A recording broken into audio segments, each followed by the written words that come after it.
Okay, so I have in the studio Frankie SN, founder of Care Foundation. Hi, Foster. Frankie, good evening. Good to have you on the show. Good evening. It's a pleasure to be here again. Okay, so let's begin from the general, the day itself. You tell us about the theme of this year and what we need to know about this particular day. Let's begin from there. Okay, so every year, Mm. the United Nations set aside the 3rd of December, like you rightly said, to mark or focus conversations around disability and persons with disabilities. And so from 1992 up until now, we've had the commemoration of the United Nations International Day for Persons with Disabilities on the 3rd of December. Incidentally, this year it fell on a Sunday, so I'm sure people went to church to pray. But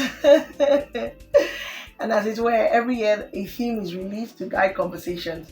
And people always ask, when we have special days, does that mean that we don't talk about these issues on other days? I said it's the UN trying to be intentional, really. And that's why you have different days, sometimes marking different things. They just want to be sure that in the course of 365 days, that if you didn't have a conversation about something, that when that day is marked, that somehow you find a way to raise awareness on the issue. And so this particular year, 2023, the focus of the International Day for Persons with Disabilities is United in Action to achieve and rescue the Sustainable Development Goals for, with, and by persons with disabilities. It's interesting when people were like, how this one they concern us. I said, it concerns us because development is for everyone. Absolutely. And if you follow the SDGs and the MDGs, you can know that their targets are set with respect to achieving development goals. Milestones are set in different areas.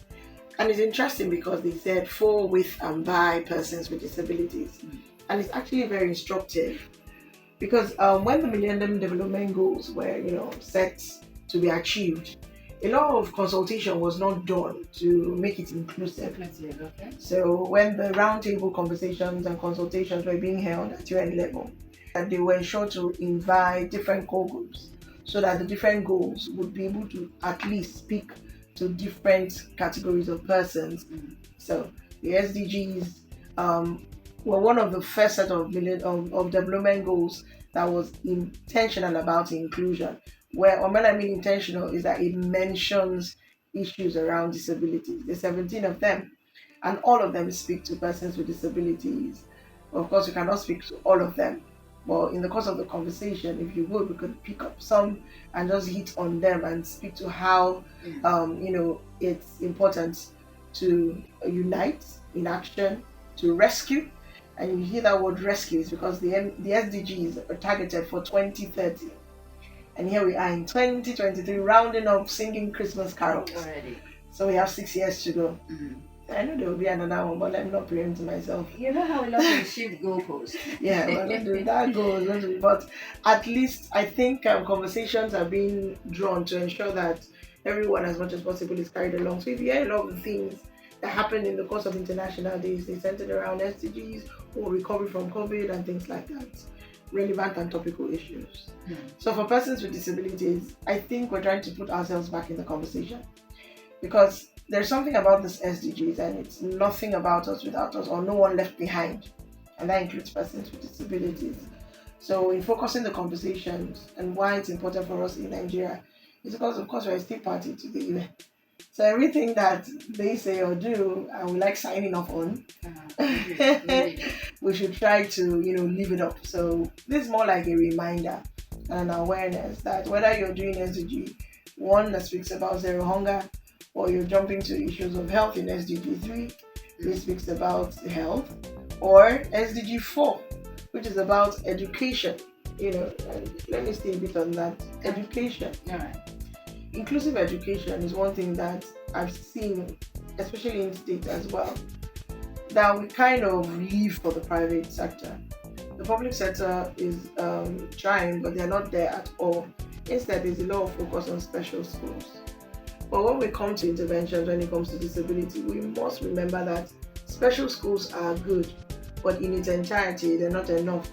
We must have mainstreaming of schools, all public schools, to be inclusive. because children with disabilities don't necessarily have to go to special schools to attain education. Why am I saying that? Specialized education can come depending on the type of disability.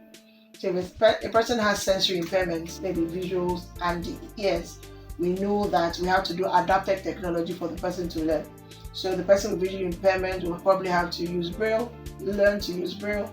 The person with visual impairment will have to learn to use the computer and different adapted softwares to be able to read and things like that. And then for the person who's hearing impaired, sign language is taught. So we understand that level of specialized education. And also for some children with intellectual disability like autism or learning disabilities.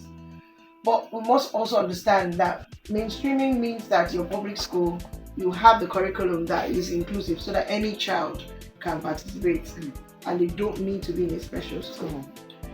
Even interestingly, in most developed countries, there's some children that start in special school and transition into mainstream school because they've been able to meet up and they don't need any specialized intervention to learn. So we must practice in-state inclusive education in the real sense. And when I mean inclusive education, I don't mean segregated education. Okay. Segregated education is where somebody says we are practicing inclusive education, and then you go to the classroom and they kept children with disabilities one side. That's it. You know, the 60s when there was segregation, where the blacks have their toilets, the whites just think like that. Exactly. And then inclusive education is also not integrated education, where you just have a sprinkle of children with disabilities in your class, but you're still making that child stand out as a child that has a disability entirely. Inclusive education is education that starts from the curriculum, where the curriculum is set so that if a child comes, and interestingly, that's where people will find some children with learning disabilities and dyslexia. Right. You will not know until the child starts learning and writing B like D and B like that. You know? So when we have education that's from the curriculum, you are trained to begin to point out some of these things and assist the child. You have person-centered education. It actually makes learning better. Let me give an instance. A child with albinism would likely be in mainstream school. But do you know that a child with albinism cannot sit at the back of the class? She's not going to see it. No. But if the person doesn't know that, you just put the child somewhere at the back, and then the child will be struggling to see what's happening, and at the end of the day, learn nothing, and the child grade go down. It's interesting that in the course of doing some outreaches in schools, for example, during the World Eye Month, we found that some students were not doing well, not because they're not intelligent, but because they couldn't see. And blindness is one of the most preventable forms of disability, because you can prevent it if you get the proper eye check. So back to SDGs before I go to health. So inclusive healthcare is what we preach. So you want to do the twin track approach, which is special school. Also make sure you have inclusive school, not just for the rich in the private sector, but in the public sector. So that's one aspect. So speaking to the SDGs, if you think about, let's say for example, SDG 8 talks about economic empowerment and decent work. That's a whole conversation. That's a whole one.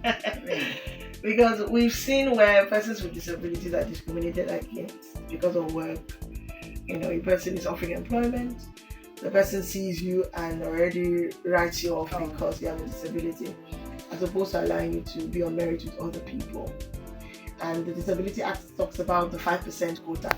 And it's very alarming that even in a place like River State, you have to keep reminding employers of labor. I remember 5%, to remember 5%. I mean, these are things that should be default, that you should know, and the law speaks to. You shouldn't have to come back and now be reminding you. Sometimes it's very frustrating, you know. Or they do things like, okay, the group that now reminded, they now give you a job. I'm like, that's not what we're talking about. Do your interviews, you know, and just know that if you're getting a certain number, especially if you're a public service organization, that 5% should be persons with disabilities. Now, in the first place, the 5%, should it be there? Should it just be open, or should it be there? When you mean? I mean the 5%. I mean, should we have a certain percentage tagged as opposed to just leaving it open and everybody should, you know, should it be there? Is that not in a way discriminatory as well? No. So quota systems are made to ensure that implementation happens, or to ensure that nobody overrides and says we did not see anybody. that it makes it intentional. That's why the quota system is applied. I don't know if you remember when Rwanda was just coming out of the wars, and women were fighting for political participation, seats in the House, and it was now agreed that a certain percentage of members of the seats in the House should be kept for women, just like we have in Nigeria, affirmative action and things. So it's just being intentional to ensure that you don't now fill up the seat and give an excuse that, oh, there was nobody, that kind of thing. So it's not discriminatory. If anything, people tend to ignore. For instance, there was a time, or early, not early, just a few months ago, when this current administration, not in state but at national level, was beginning to do appointments for different appointees in different ministries, departments, and agencies. The disability community, at national level, quickly observed that something was beginning to happen where even at that level, that kind of with so much high level advocacy, that persons with disabilities were not being considered for these different appointments, and it shouldn't be so. Instead, they're looking for, it must be disability related before you appoint a person with disability. So we had to take to the media to begin to have the conversations again and help people understand that a person has a disability does not mean that the person must fill a role that says specialties to disability. That anybody can be anything. If a person's area, for example, is health, and the person has said, this is my area, you're not going to now force the person into the mold because the person has a disability. To begin to see persons with disabilities as persons first is very critical, because when you see the person, you see the person's expertise, you just know that this is the right person for the job, in spite of understanding that you want to provide reasonable accommodation should the person need it, like accessibility, when accessibility issues comes. And that brings me to another SDG. It speaks about inclusive cities. I think that is SDG 11. SDG 11 speaks about inclusive cities. And in the area of development, it's saying that the built cities, infrastructures, and we have to be intentional about ensuring that everyone has equal access into these buildings. People always say that, oh, it's very do we have an inclusive city in Nigeria? At least today, I think it's inclusive. It's an inclusive city. Oh, I didn't need anybody to speak to or to rehearse to be able to come in all the way to the studio. So that's an example. I really, it doesn't take much. And a lot of times that we've consulted with people on figuring out accessibility, they find that it doesn't take anything, and it removes the stress of having to explain yourself when a PWD comes to access your service or your product. So inclusive cities are encouraged, by way of people building, when you're building. So we understand that there are old buildings, we understand that there are new buildings. So they're just saying, put things in place so that things are not approved haphazardly. Just do right by everyone, So build, and that includes even transportation and things like that. When the cash crunch, with what's happening, where everything is high. The current governor, Sasim, went ahead to release the free buses. yes. Yeah, so Palliative buses. is that what they're called? Yes, so palliative buses. So, that was a good intention, but it didn't cover everyone, because I had someone in my office. She said she wanted to try it out. She uses crutches. She said she wanted to try, but they had picked up really big buses, so she wanted to try it out. And she went in there, and it was like a whole drama to be able to get into the bus. Yeah. And she was like, hey, yeah, that this thing is a good idea, but now I can't even access this free, because and that's what happens, you don't think inclusion. So I now imagined if a person on wheelchair now wanted to access those big buses, how would they? So in the place of planning, what would have probably happened if there was any strategy in place that is inclusive would have been that while we have the big buses, we could have all the sizes of vehicles in that thing so that everybody can access it.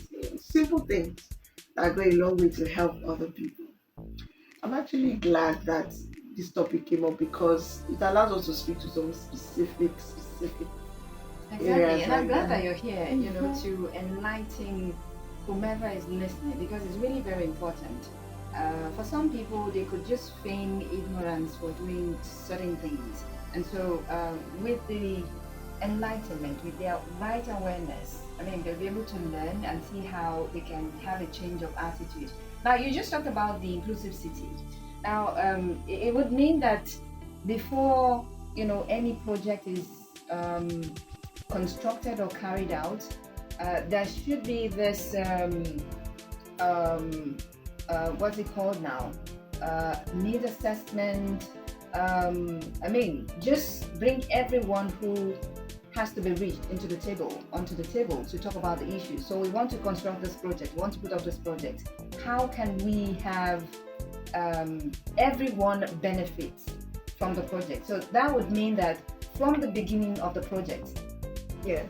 everyone should have a say of how the project should go, or So probably representative from yeah, different areas, come have their input on how the project is supposed to go to have this inclusiveness. yes, and that's why I like something currently that is happening in the area of health. Okay. There's something that is happening in primary health care that I find very interesting. There are services offered at primary healthcare level, and that's SDG 3, which talks about quality health. But there's something that's currently happening in River State, and that is when new services are to be employed currently in primary healthcare in River State, they usually have a stakeholder forum and bring different groups of persons Okay. just to get information on how a service can be introduced that will be beneficial for everyone. Everyone, that's amazing. And how did we get to know this? In our last program, we approached the permanent and we did some advocacy. And we've had opportunity to sit on, for example, they wanted to do primary healthcare in all the facilities in the model healthcare facilities in River State. And we asked questions about what were the basic things, because like I said, blindness is one of the most preventable disabilities. Unfortunately, people that don't need to be visually impaired are visually impaired. So that's why it will necessitate it coming in from primary health care. And then recently they were talking about the area of antenatal care, where they begin to bring ultrasound services to primary health care. And that's the meeting I went for today. I was very impressed because they were interested in bringing some of the services to the people at primary health care level. It's not yet rolled out, this talking stages. So hearing from different groups of persons, I found that very intriguing because a lot of times we don't get that, we don't get a rollout that hangs somewhere. And I was like, that's a very good model in the place of government to have that kind of consultation where you have different groups speak to. They are different, not just health like a workers. wide Yes, consultation. and people were just bringing, and it now was fleshing it out, even giving them pictures that they didn't even see before. And that makes for a more sustainable project at any level. And I really encourage the government to, I know they do these consultations, but sometimes it's easy to get carried away and bring only experts in that field. But you want to get the normal person or the regular man or woman on the street who you're doing that product for, to ask them how can we, because you can't just bring things and force it down people's throats. It's like when they were teaching us how to do project management. You go to a community, you don't do your needs assessment. You yourself decide that what this community needs is water. You did not ask them questions. You now go mount borehole, and then you now find out that they're not drinking. Say these people, there is no market. You now go. It's just that's project. We should not do projects for doing sake. Let's do things that people need. Let's do things that are informative from feedback from the people, so that it can be owned and used properly. And I know there's a rivers based program, and I really want to challenge. When we have new administration and new government, sometimes they say we are consolidating. There's a lot of gist and all that. I say consolidation is good, but don't consolidate bad practices. I'm not into fear. Don't consolidate bad practices. You can always review. You can build up on things, but you can always make it better. So your projects are the focus, make them inclusive projects. If you're doing anything, just ask how can we ensure that it's inclusive. Don't always wait for a specialized thing. Specialized things help to to get the things to the people. But when maybe budgeting is a constraint in the existing structures, just make them inclusive. That's what I always say. Okay. Yeah. So you just mentioned one good thing that is happening in River State at the moment. That's the wide consultation. Now, aside that, looking at the welfare of PWDs in River State, how well have River State fared? What's the treatment being like? Is it the one of nonchalance, or well, they've tried in a way, but they can do more? What's the situation in River State? I wish you would tell me who I should speak to, government, society, or, Oh, or I think everyone. everyone, yes, everyone, government, society, Everyone is River very State. right. Exactly, everyone needs to hear this. Okay, so let me start with everyone, because I'm also everyone. Okay, yes, that includes me. So the average person, and this is normal, the average person is not overly concerned about something that is not in his immediate sphere. And for a lot of people, because they do not know a person with disability, or they do not interact with persons with disabilities, so it's not in their purview. It's not something that they see immediately. And it's people like us that bring the conversation and insist that if you find yourself providing a public anything, just understand the default mode. You are serving a wide range of people. And so you must actively begin to ask yourself, would I be excluding persons with the way I've structured what I am doing? Would I be stopping myself from accessing a viable market by the structures that I've put in place? It's in your position to actually have that conversation with yourself. Let me give an instance. The faith-based organizations, the religious bodies, you are serving and providing a place of worship, whether it's in the mosque, whether it's in the church, to everyone. Sure. And the Bible says, come ye as you are. Everyone, yeah? But first of all, are you open to everyone or some few persons? There was a time I was having a conversation with some religious leaders and I asked them, think about your churches. Where do you think persons with disabilities should go to church? Or don't you think we should go to church? And they were like, they can come. I asked another question. If a person who uses, for example, a wheelchair comes to your church, would the service have to stop for the person to enter church?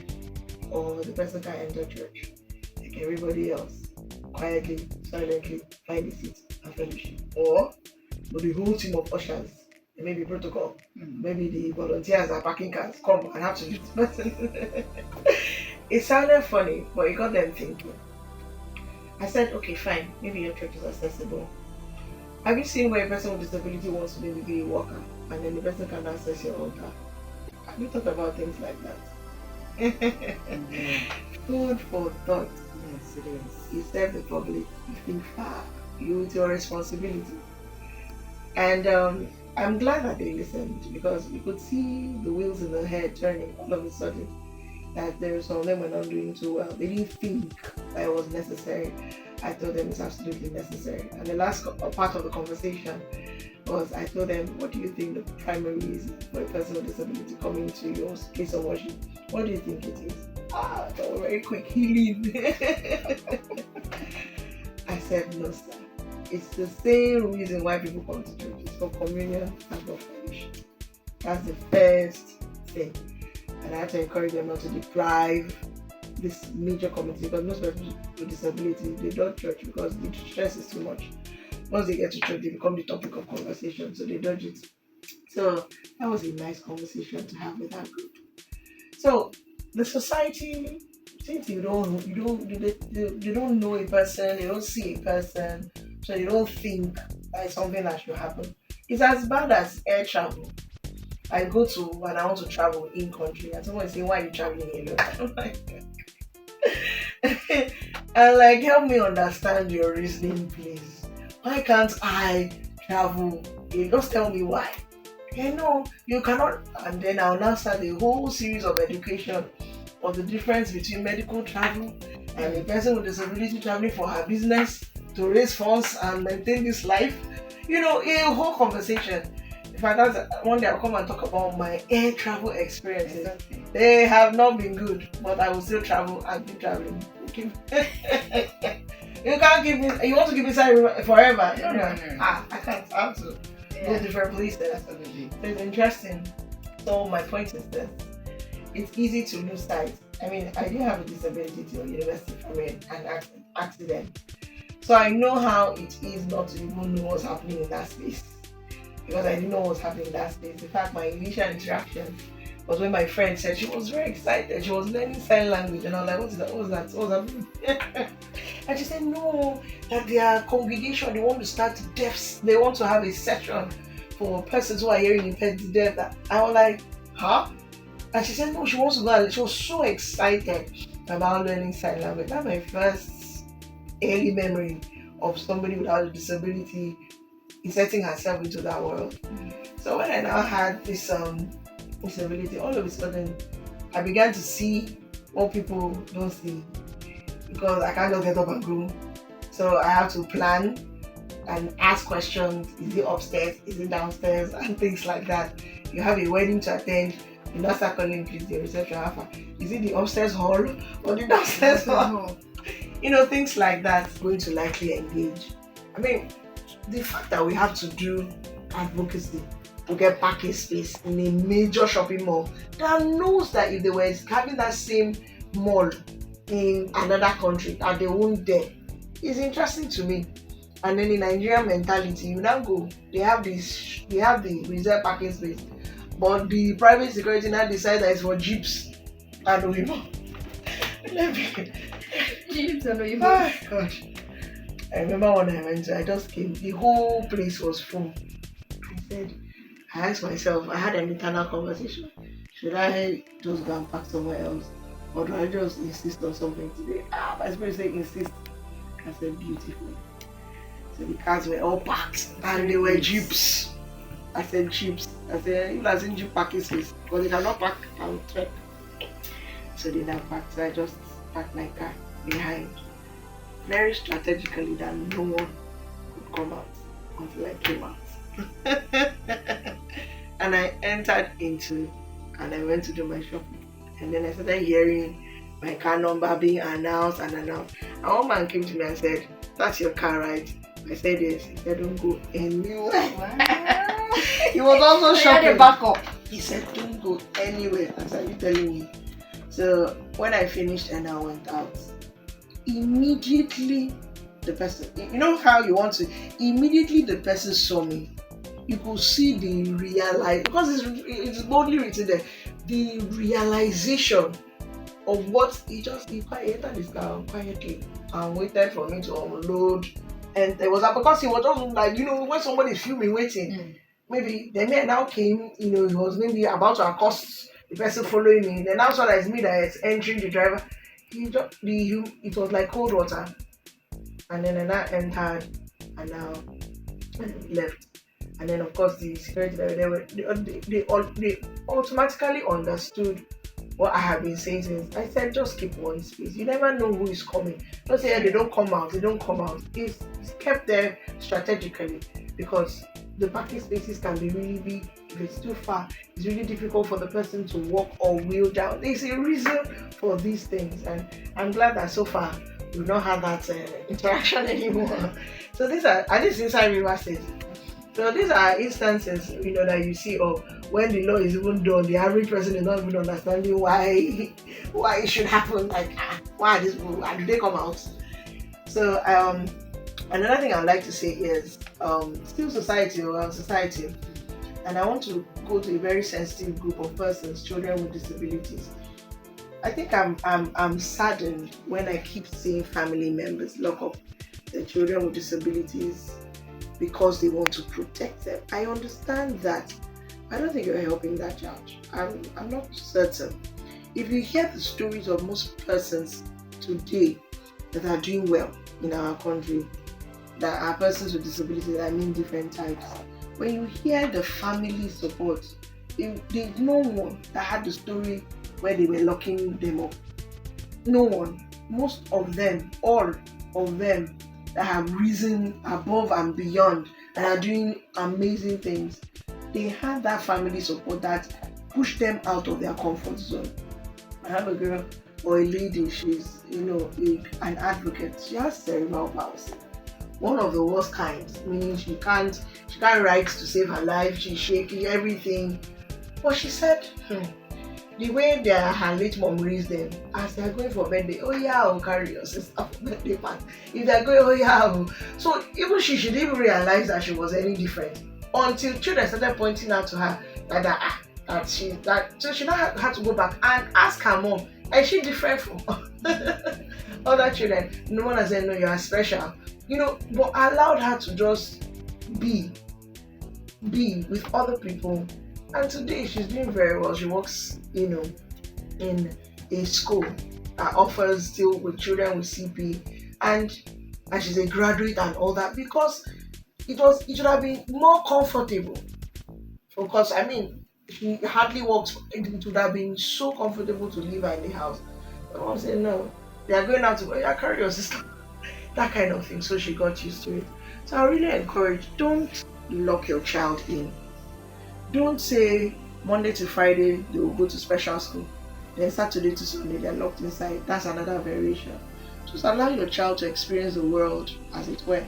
Because if your child is able to begin to face the world, they start knowing that they can do almost anything. Sure. But if you continue to shelter, and then the worst is the locking up. When I mean locking up, I mean literal lock. That's against the law. And if anybody should report and is taken up by pro bono service or legal aid, you will get into trouble. You will. That's the reality. Okay, so all of these for Society. So let's just briefly talk about government. So we'll let you go. Yes, so that the road. Yes. Because so government, the current government in River State, at least with respect to let me start with International Day for Persons with Disabilities. Unfortunately, this particular day had no significance for the last 8 years because for some reason it didn't have any import to the last government. I do not know why, but there was nothing happening. But this particular one is a bit different because I've seen different parastatals hold different activities per se where they thought about persons with disabilities. For me, that's creating the awareness. Yes, so for me that was a plus because I know how it was last 8 years. Absolutely not. Yes, absolutely nothing. And when I say nothing, so what I'm going to say to this current government is this: that they should be a bit more intentional about the law in River State. It's currently a sad one. We've talked about it too many times on air that the River State Welfare Enhancement Law for Persons with Disabilities is a sad excuse for a law signed in 2012, if at all. It's a sad excuse and it's time to do something about it. The second one I'll say is that we need to establish a disability council or the Department of Disability Affairs. Either it's domiciled in Ministry of Social Welfare and Rehabilitation. Yes, they say your ministry is Ministry of Social Welfare and Rehabilitation. But I see that ministry sometimes they're focused a bit more on child welfare because it's there. Then social welfare and rehabilitation. But like the entirety of disability is not just rehabilitation, it's also not just welfare. When you do it with disability rights in mind, you then begin to see into the different aspects of society.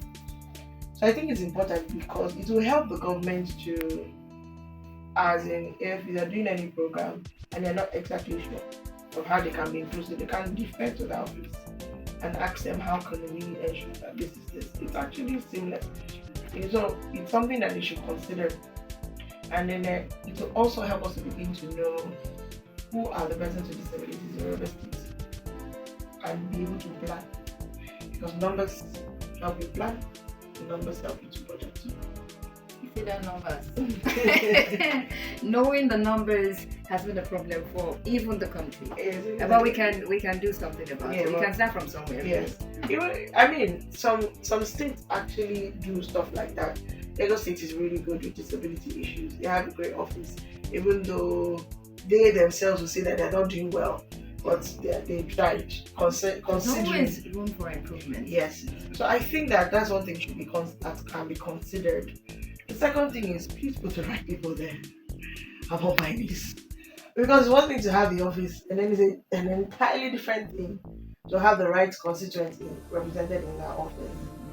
So you want to be very deliberate. You can do it on merit, anyhow you want to do it, but just get the right people there. Don't just put in politics I there. beg, I help us. Don't do that. Yeah. In person, they will not be from themselves. Then that BG, you now put the person, and the person is there for his pockets. Don't.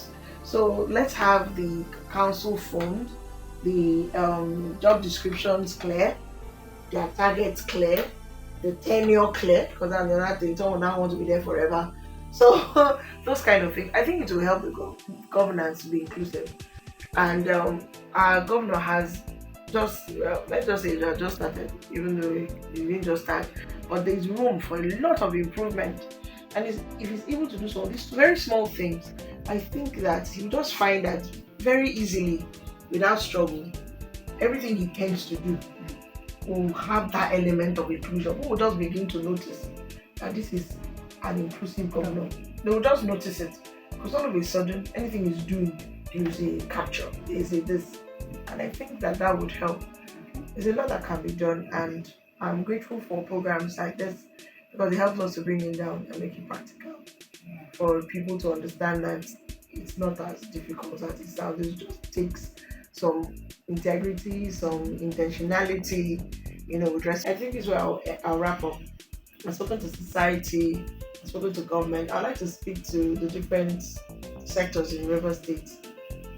Let's not wait for specialized. I don't know. Make your own parastatal inclusive. I don't know. Yeah, so that's what I would say across the board. All right, thank you very much.